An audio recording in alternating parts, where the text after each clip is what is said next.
அருட்பெரும் ஜோதி. துலாம் ராசி அன்பர்களே, நண்பர்களே, சித்திரை 3, 4ஆம் பாதம், சுவாதி, விஷாகம் 1, 2, 3ஆம் பாதத்தில் இருக்கக்கூடிய துலாம் ராசி அன்பர்களே, ஆடி மாதம் நன்மையான மாதம். ராகு 5இல் சஞ்சரித்தாலும் குருவின் பார்வை கிடைப்பதால் கனவுகள் நனவாகும். இதுவரை இருந்த நெருக்கடிகள், ஏற்பட்ட அவமானங்கள் விலகும். வெளிநாட்டு முயற்சிகள் சாதகமாகும். பிள்ளைகளால் ஏற்பட்ட பிரச்சனைகள் முடிவிற்கு வரும். சிலருக்கு குழந்தை பாகியம் உண்டாகும். வழக்குகள் சாதகமாகும். பாகியஸ்தானம் குரு வரவை அதிகரிப்பார். நீண்ட நாள் கனவுகளை நனவாக்குவார்.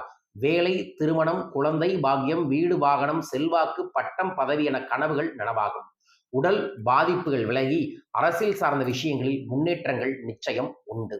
பொருளாதார நிலை உயரும்.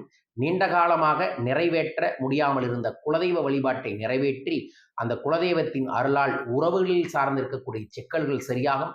நிலம் வாங்கக்கூடிய வாய்ப்புகளும் கிடைக்கக்கூடிய சூழல்கள் நிச்சயம் உண்டு. ஆடி அமாவாசைக்கு மறக்காம திலாகமம் செய்து வழிபாடுகளை செய்யுங்க, நல்லது நடக்கும்.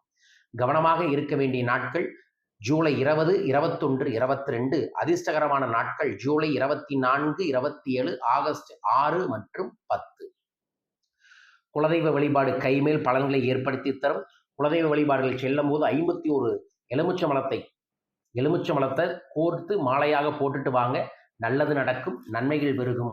வாழ்க. குலதெய்வ மந்திரத்தை தினமும் 27 முறை மந்திர ஜபம் செய்யுங்கள்.